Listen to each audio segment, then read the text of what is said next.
जी अस्सलाम वालेकुम नाज़रीन, मैं Asad Abbas Bhatt advocate high court हाजिर खिदमत हूँ कुछ नई कानूनी इन्फॉर्मेशन और डिस्कशन के साथ जो शायद आपके इल्म के अंदर इजाफा कर सकती है। नाज़रीन, आज हम बात करने चाहेंगे जो हमारा लॉ है स्पेसिफिक रिलीफ एक्ट का। कुछ सवाल आए दोस्तों की तरफ से, कुछ स्टूडेंट की तरफ से।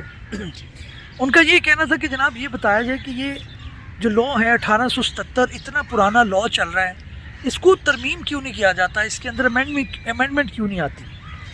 दूसरा, उन्होंने जो लोग थे स्टूडेंट के, उन्होंने ये कहा कि जनाब ये भी बताया जाए कि ये प्रोविंशियल सतह पे है या वफाकी सतह पे है, इसका क्या स्कोप है। यानी इसके बारे में आज हम बेसिकली डिस्कशन करेंगे और जो सवाल हैं दोस्तों के वो भी मैं आपको जो है वो दोहराता जाऊंगा, बताता जाऊंगा, ताकि आपको उसके अंदर भी क्लैरिटी आती रहे, उन दोस्तों को भी उनके सवालों के जवाब मिल जाएँ। तो पहले तो ये कि ये 1877 का लॉ है, तो इट डज़ंट मीन कि इसके अंदर कोई तरमीम नहीं आई। इसके अंदर बेशुमार तरमीम आई हैं और वक्त के साथ साथ इसको अडॉप्ट किया गया है। लेकिन जाहिर है फिर जब आपका लॉ बनता है तो उसका जौन सा साल होता है वो वही चलता है। मिसाल के तौर पे 1877 के अंदर ये लॉ आया, तो अब ये 1877 का लॉ ही इसको कंसीडर किया जाएगा, चाहे इसके अंदर 2025 के अंदर भी तरमीम आ जाए, लेकिन ये 1877 का लॉ ही रहेगा।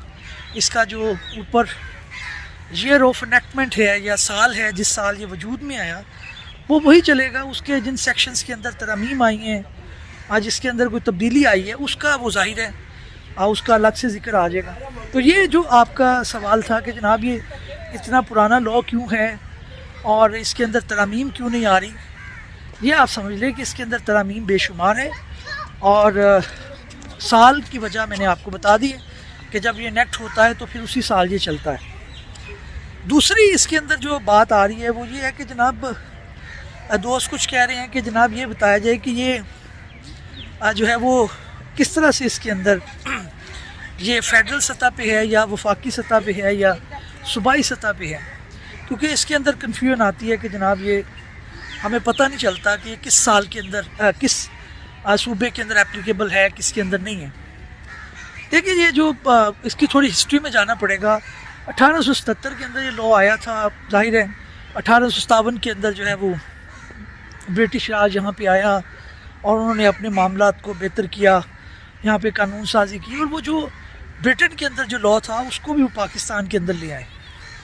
अब 1877 के अंदर जो लॉ आया उसके अंदर बेशुमार तब्दीलियाँ आई, ब्रिटिश राज आया, उन्होंने अपनी अपनी जो है वो चीज़ें यहाँ पे लाई, और बाद के अंदर ये हुआ कि जनाब कुछ सूबों के अंदर उन्होंने इसको एप्लीकेबल रखा। बलूचिस्तान के कुछ इलाके थे उसके अंदर एप्लीकेबल रखा, जहाँ पे वो देखते थे ये कि ये लॉ होना चाहिए वहाँ पे वो रख लेते थे, जहाँ पे होता था नहीं होना चाहिए उसके अंदर वो नहीं रखते थे। फिर जनाब ये मामला आज़ादी में आया, जब पार्टीशन हुई तो जाहिर है इसके अंदर चलता रहा, ये कानून चलता रहा।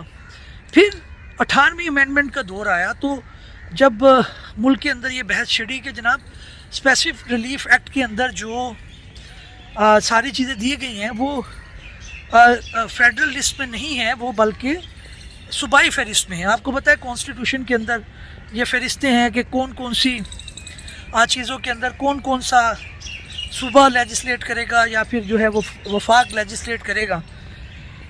तो ये बेसिकली इसके अंदर क्लैरिटी आई, और 18वीं तरमीम के बाद ये इख्तियार सूबे को दे दिया गया कि जनाब ये स्पेसिफिक रिलीफ एक्ट 1877 का है, जो इसके अंदर जितने भी मामलात हैं वो सूबाई सतह के ऊपर डील होते हैं, तो लिहाजा सूबाई सतह के ऊपर ही ये मामला चलेगा। और अब इसके अंदर वफाक जो है वो तरमीम नहीं कर सकता, कोई कानून नहीं बना सकता। तो फिर ये हुआ कि सूबे ने, पंजाब की हद तक अगर बात की जाए तो पंजाब के अंदर ये नया कानून आ गया और अब ये अडॉप्ट हो गया है बाय सूबाई, यानी कि पंजाब की सतह के ऊपर।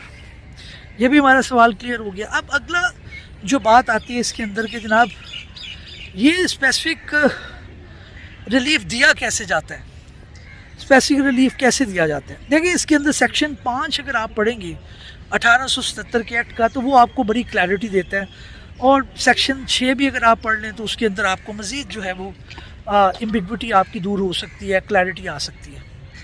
सेक्शन 5 अगर आप देखें तो वो ये कहते हैं कि जनाब किसी को पोजेशन दिलवाना, जब कोर्ट किसी को पोजेशन दिलवाता है किसी जगह का तो उसको स्पेसिफिक रिलीफ दिया जा सकता है। पोजेशन कब्ज़ा किसी का दिलवाना भी एक स्पेसिफिक रिलीफ है। एक तो ये हो गया। दूसरे उन्होंने बात ये की कहीं अगर जो है वो मुद्दई को ये मामला हो कि जनाब किसी दूसरे शख्स को भी को रोका जाए कि वो काम ना करे तो उसको वो उस तरह से भी स्पेसिफिक रिलीफ दिया जा सकता है, उसकी दादरसी हो सकती है। तीसरा ये कि अगर कहा जाए कि जनाब ये काम करें, ये कहते हैं जी कि बी को ये काम करें तो वो भी एक स्पेसिफिक रिलीफ है। उसकी मिसाल हो सकती है कि जी ए ने बी से एग्रीमेंट किया, बी कोर्ट में गया और उसने कहा जनाब ये प्रॉपर्टी ट्रांसफ़र नहीं कर रही, तो कोर्ट उनको कह सकता है कि जनाब आप इसको ट्रांसफ़र करें। और तामील मुख्तस का दावा हम सेक्शन 5 और सेक्शन 42 के तहत भी करते हैं। फिर ये है कि जनाब अगर कोई रिसीवर अपॉइंट कर दिया जाए, कोर्ट किसी रिसीवर को अपॉइंट कर दे किसी प्रॉपर्टी के मुतल्लिक के भाई आप इसका हिसाब किताब करें, तो उस सूरत के अंदर भी जो है वो स्पेसिफिक रिलीफ ग्रांट किया जा सकता है। फिर कोर्ट ओवरऑल डेक्लेरेशन कर सकता है, यही सेक्शन 5 का गालबन सी और डी है, वो आप देख सकते हैं। उसके अंदर भी कहा जा सकता है कि जनाब आप जो है वो रिलीफ इस तरह भी ग्रांट किया जा सकता है। फिर प्रिवेंटिव रिलीफ क्या होता है ये सेक्शन 6 में बता दिया गया है, उसका मैं पहले बता चुका हूँ कि अगर ए बी के ख़िलाफ़ दावा करता है कि जी बी को रोका जाए कि मेरे घर के साथ ये यहाँ पे दीवार मत बनाए, तो कोर्ट जब उसको रोकता है तो वो प्रिवेंटिव रिलीफ कंसीडर होता है। तो ये हमारी चीज़ा बातें हैं स्पेसिफिक रिलीफ एक्ट के तहत कि किस तरह से वजूद में आया, क्या इसका स्टेटस है।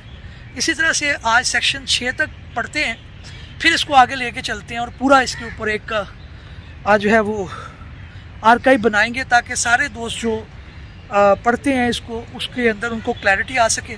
चैनल को सब्सक्राइब कर लीजिएगा। अल्लाह हाफिज़।